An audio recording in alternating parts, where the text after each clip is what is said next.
penalty on count 8 is 15 years, maximum penalty on count 9 is 15 years, maximum penalty on count 10 is 15 years, and the maximum penalty on count 11 is 15 years. As I indicated, the last date and time set for sentencing during no contest plea was taken before Judge Cadden, who is now retired. I'm the successor judge on this file and made the disclosure to the parties on April 18th of 2024 that my wife has been employed for the past 13 years by the Michigan Attorney General's Office. She's currently the division chief in the State Operations Division, which is primarily civil in nature. During her employment at the Attorney General's Office, she has not worked in the criminal division, nor has she been part of this prosecution in any way. I did not find on April 18th of 2024, and I do not find today any reason under the Michigan court rules for my disqualification. The people did not object on April 18th, 2024. However, your counsel saw more time to discuss this matter with you. Mr. Gleason, have you had adequate time to discuss this issue with your client? Yes, Your Honor. I have not received any motion to disqualify me based upon that disclosure. Does your client object to me sentencing him today? We do not, Your Honor. Based upon the plea agreement, it was the intention of the people and defense counsel to give credit to the defendant for time he has already served in his federal case from August 7th to 2017. Is that correct, Ms. Ryan? It is. Yes, Your Honor. Mr. Gleason? Yes, sir. Judge Cadden heard the Kilgore agreement of the parties is placed on the record, and as written in the plea agreement, Judge Cadden agreed to impose the sentencing agreement. The Kilgore agreement was, the defendant agrees to plead no contest to 11 counts of involuntary manslaughter as amended. The lesser included offense of the currently charged second-degree murder would be dismissed at the time of sentencing by the people. The people and defendant further agreed that his sentence in this case would be 10 to 15 years, and defendant would receive credit for all state and federal time he has served, which shall include his federal sentence, which began on August 7th of 2017. The sentences in this case shall run concurrently with the sentence in the federal case, and the sentences on the 11 counts in this case shall run concurrently with each other.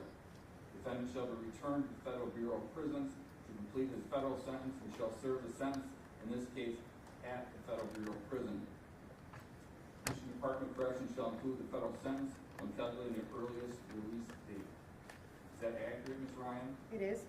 Accurate, Mr. Gleason? Yes, Your Honor, it is. The court has had the opportunity to review that record, pre-sentence report and investigation, and the court intends to adopt and follow the sentencing agreement reached by the parties in this case.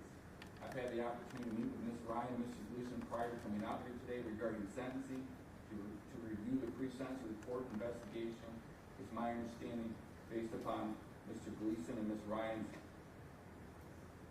meeting with me, that we have some modifications to make the pre-sentence report investigation. Is that correct, Ms. Ryan? It is, Your Honor. Is that correct, Mr. Gleason? It is, Your Honor.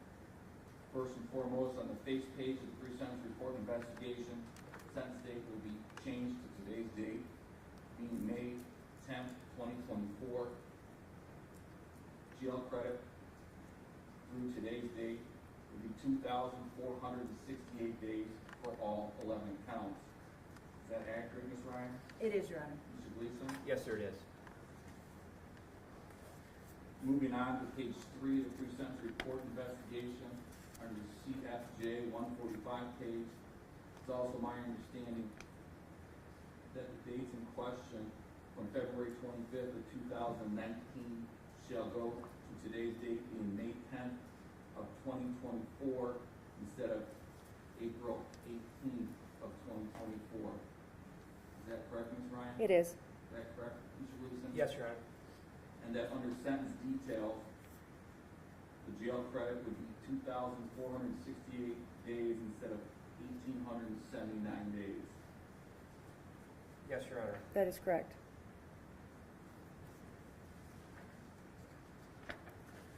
Also on the same page, page 3, regarding the recommended sentence of the court, that paragraph 4 will be added to each count to indicate that restitution will be reserved, and if not resolved, a restitution hearing will be scheduled within 90 days. Is that your understanding, Ms. Ryan? It is, Your Honor. Mr. Gleason? Yes, sir, it is.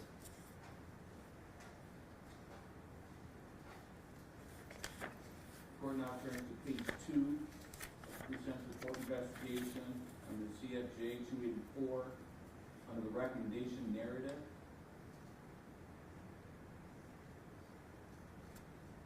I'm looking at the third sentence.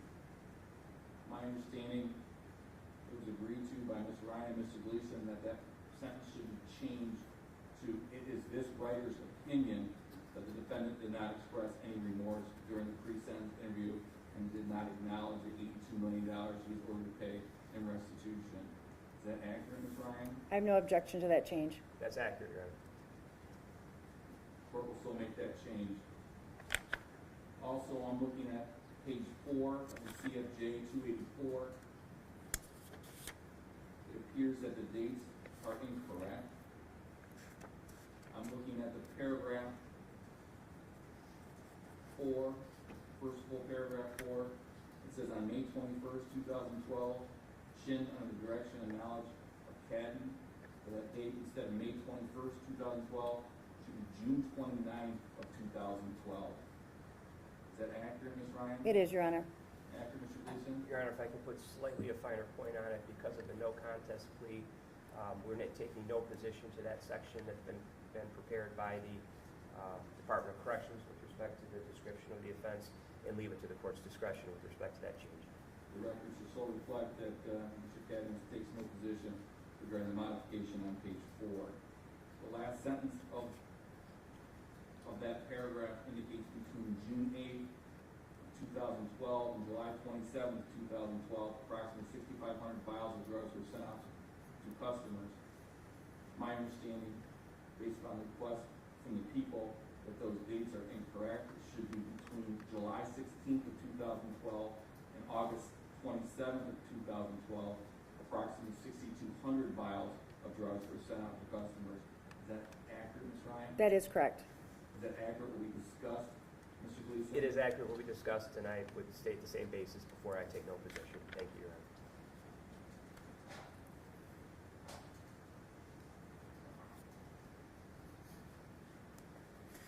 Mr. Gleason, any other additions, deletions, or corrections you wish to make regarding the pre-sentence report investigation? I'll get you the guidelines in a minute. I have no other deletions, additions, or corrections, Your Honor. Thank you. Ms. Ryan, any additional additions, deletions, or corrections you'd like me to make? Nothing further.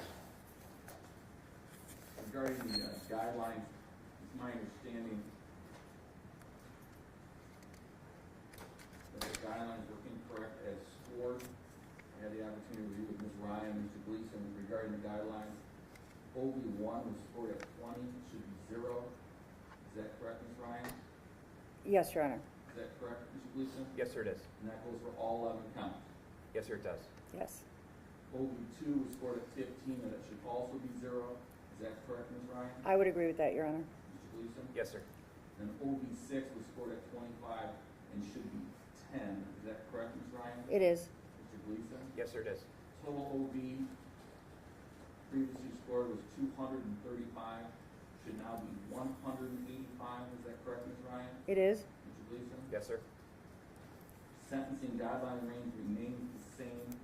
Guideline minimum range is 43 to 86 months. Is that correct, Ms. Ryan? It is. Mr. Gleason? Yes, sir, it is. And as the court stated, all of the guideline scoring apply to each count. Should be the same. I agree, Your Honor.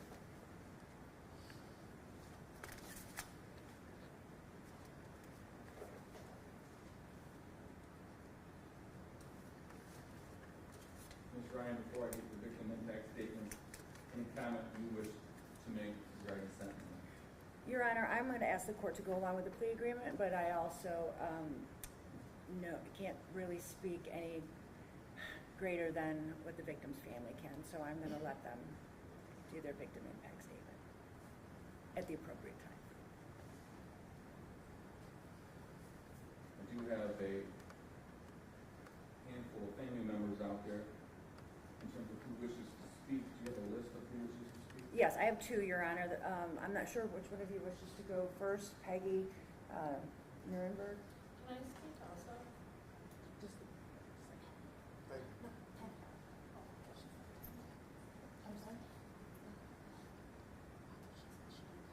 Oh, I'm so sorry. Hang up here. I apologize. on up.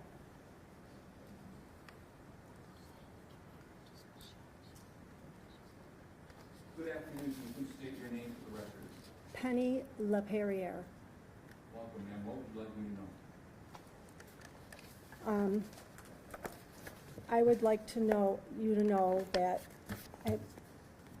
in regard to the victim impact statement, it asks, has this incident in any way affected your lifestyle or the lifestyle of your family members? And I would say yes. Barry Cadden killed my husband. Barry Cadden affected my lifestyle as I had to sell off our home, as I couldn't afford to stay there without my husband's income.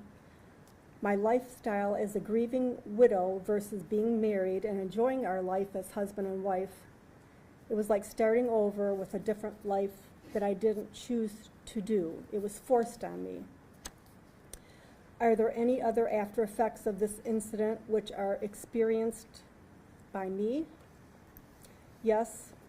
The grieving of losing my husband at a young age, the PTSD from going through that horrible experience was like nothing I would wish on anyone.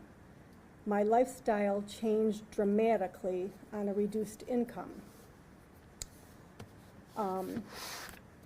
Describe what being the victim of crime has meant to me. The loss and long-time grieving were the most difficult. The panic of having to sell off our home and lifestyle was gut-wrenching. Going through my husband's personal things and having to dispose of everything he worked so hard for was an experience I never thought I would have to go through at that time in our lives. His parents both lived to be a ripe old age of 97 years.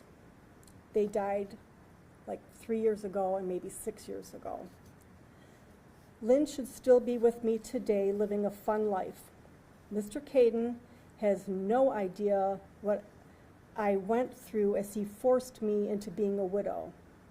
My God, who does that to someone on purpose? All because of his greed. Just imagine losing your spouse, having to make decisions what to do with their body, planning a funeral. Then reality hits and you can no longer afford to stay in your home. You panic sell your worldly possessions as you must downsize your lifestyle so you can afford to live. Then you face it daily that your husband is no longer with you, and you sit on the couch and cry, tearing your heart out, crying. I can still remember that right now as I'm saying this. The pain, you walk around in circles not knowing what to do with the grief. And Lynn's parents and siblings were going through similar grieving pain. Were you psychologically injured as a result of this incident? Yes. I was in treatment a couple years. The depression, the nightmares from PTSD, the grieving. Was any property damaged or lost as a result of the incident? Yes. I lost my home and security. Have you incurred any other expenses or losses, including lost wages, as a result of this incident? Yes. Real estate expenses, lawyer fees, lost husband's income, lost my job as I had to move away. Do you want the offender to repay you for your financial losses as part of the sentence imposed by the sentencing judge? Per the settlement agreement, he can spend that time in jail reflecting on what he can do to compensate financially the victims of this terrible tragedy. I understand he still has a ton of money in his personal real estate. Perhaps he can find it in his heart to downsize his lifestyle and use the proceeds to finally compensate all of the victims. Not just those that have died, but the ones that are still suffering to this day, for the loss of life that he inflicted on us innocent, grieving family members. Only then will he be able to live a life with less regret from all his bad choices he made while manufacturing illegally his drugs that eventually killed innocent victims. I do find it in my heart to forgive Barry Cadden. I really do. I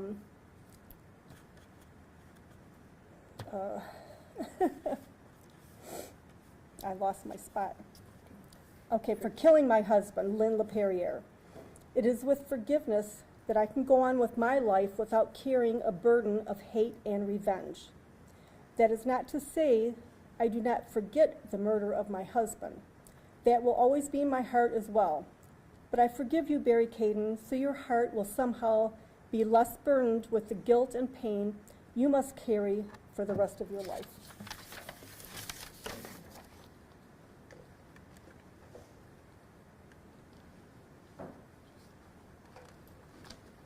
Good afternoon, your name for the record. Gene M. Guys. I'm speaking on my behalf and my two sisters and for my mother, Sally Rowe. This is hard because Mother's Day is 2 days away. It's been 11 years, 6 months, 23 days since we lost our mom. She only lived 30 days from the time she got her steroid shot until the time she passed. Barry Cadden caused her untimely death. I have asked the court to play a phone call from her doctor's office to her, but the court wouldn't let me play it, so I gotta give you the gist of it. They called to say that she might have gotten a tainted shot. My mother stated that she had a headache for 3 days since her shot, and that she was in so much pain that she was going to contact a back surgeon to ease her pain. You can hear her pain in her voice. Barry Cadden is responsible for the disintegration of our family. Our family has been torn apart. Her death caused my stepdad to become irrational, behave irregular, create ill will among our family members. He gave away my mother's possession without warning. He died 3 years later with a broken heart. One of my sisters became severely depressed over not having the opportunity to talk to my mother before she passed. I attended Barry Cadden's federal trial, and I fear the impact the experience will be with me forever. My mother was used as an example at the trial, including a slice of her brain showing the fungus in her brain. I came away from that trial realizing that my mother never had a chance once she became ill from the injection in her back. At the trial, I did meet people who got the tainted shot and lived. These people are in all kinds of pain in their body and will for the rest of their lives. Some will never walk again without assistance. To this day, I'm afraid of medical help, including medical procedures. I cannot understand or accept how this happened. I owned a manufacturing business and worked with a customer that invented a machine that could detect debris in the medical vials. So the technology is out there. But Barry Cadden only cared about making money and put greed over people's lives. The Federal Justice Department called the tragedy the largest public crisis ever caused by a pharmaceutical product. They should have said it's the largest public crisis ever caused by the greed of Barry Cadden. The Department Attorney General said the majority of the family expressed support for this plea bargain. I was one against it. Barry Cadden is not going to serve any more jail time with this plea deal. The Attorney General can say they did a good job getting 10 to 15 year jail time, but he's going to serve the same amount of time as his federal time. I know people want to close this matter and move on with their lives. I can never close the loss of my mother. Barry Cadden was sentenced only to 14 years in jail for killing my mother and 76 other people. How is that right? The Oxford school shooter got life for shooting 4 victims with a gun. Barry Cadden used a needle and killed 77 people, 11 from this county. I feel like there's no justice. It's been 12 years since this nightmare began, and every day I'm frustrated, angry, disgusted, feared, sad, and disappointed. These are feelings that I'd never experienced prior to the time Barry Cadden killed my mother. I know some victims would like to see Barry get the shot with the same tainted shot that they got. I can't feel like that. I'm not God. Thank you. And I ask for restitution also. Thank you.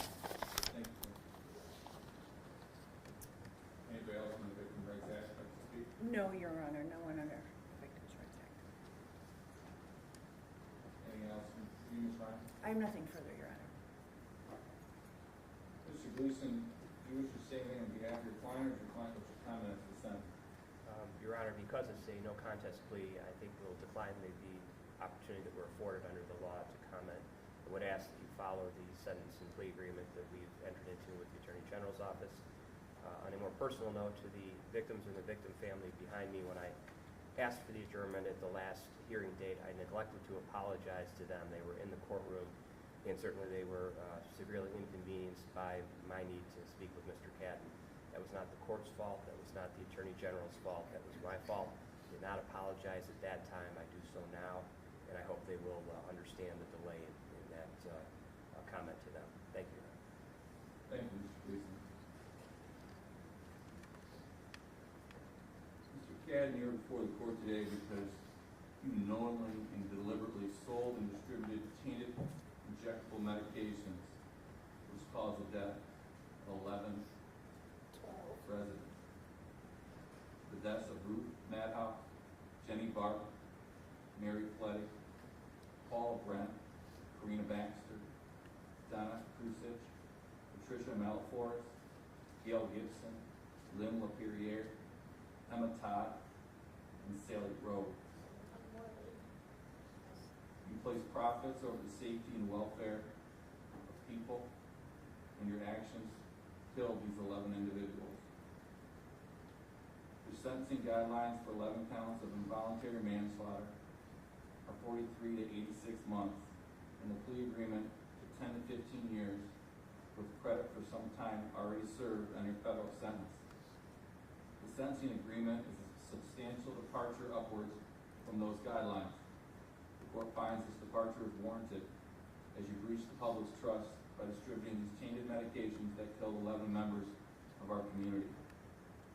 There were at least 2 other investigations of your facility in 2002 through 2003 and in 2006, in which your facility produced and distributed injectable medications that were contaminated, and in 2002 that resulted in several people being hospitalized with meningitis-like symptoms. It shows a pattern of conduct that you were aware of the potential devastating consequences to persons who administer the contaminated medications from your facility. Yet, even after prior investigations, you continue to encourage and direct your employees to create dangerous conditions at your facility. That makes the repeated violations of public trust that are now before the court for sentencing all the more egregious. There can be no doubt that you knew the risks that you were exposing innocent patients to, and you chose, even after being investigated and sanctioned, to place your bottom line over innocent lives. I've read all the victim impact statements. I've listened to their statements here in court today. We have altered the lives of these families and have robbed them from time with their loved ones. I am familiar with the facts and circumstances of this case. I find the following sentences in the best interest of justice and is reasonable and proportionate to the underlying offenses. It is the sentence of the court that you be sentenced to a term of 10 years to 15 years with credit from August 7, 2017, or 2,468 days. On count 1, you would pay the crime victim assessment in the amount of $130, court costs $550, and $68 in state costs. Restitution is reserved, and the court will schedule a restitution hearing if necessary within 90 days. Regarding count 2, it's a sentence of the court that you be sentenced to a term of 10 to 15 years with credit from August 7, 2017, or 2,468 days. You were to pay $68 in state costs. Restitution is reserved, and the court will schedule a restitution hearing if necessary within 90 days. Regarding count 3, it's a sentence of the court that you be sentenced to a term of 10 to 15 years with credit from August 7, 2017, or 2,468 days. You were to pay $68 in state costs. Restitution is reserved, and the court will schedule a restitution hearing if necessary in 90 days. Regarding count 4, it's a sentence of the court that you be sentenced to a term of 10 to 15 years with credit from August 7, 2017, or 2,468 days. You were to pay $68 in state costs. Restitution is reserved, and the court will schedule a restitution hearing if necessary in 90 days.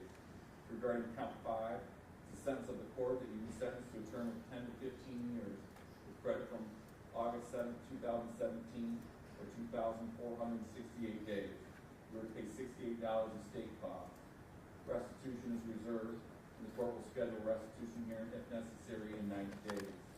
Regarding count 6, it's the sentence of the court that you be sentenced to a term of 10 to 15 years with credit from August 7, 2017, or 2,468 days. You are to pay $68 in state costs.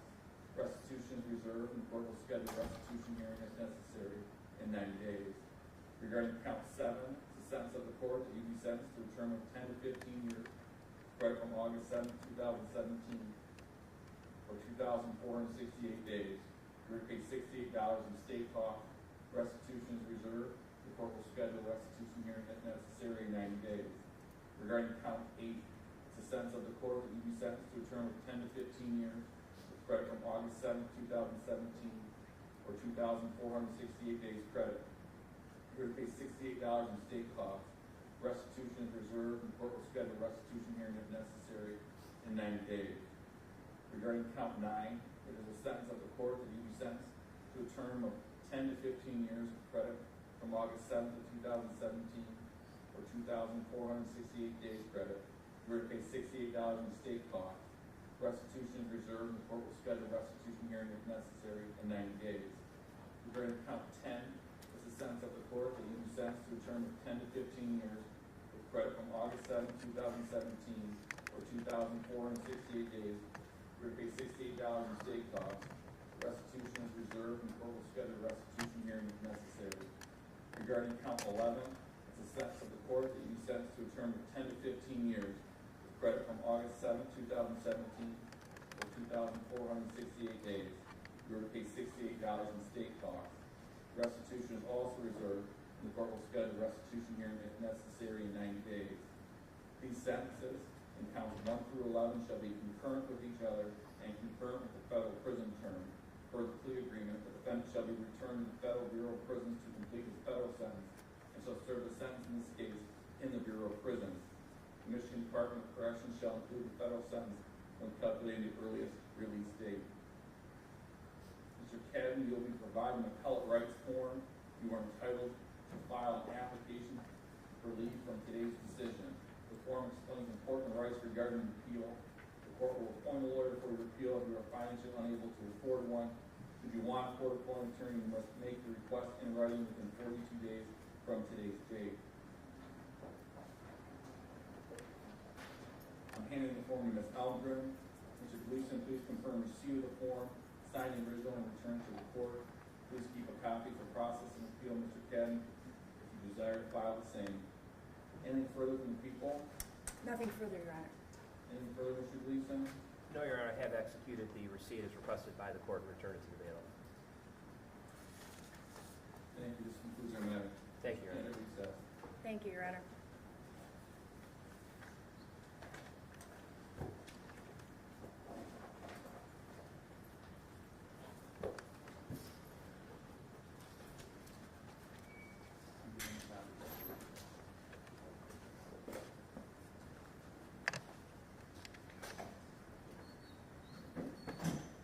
All rise.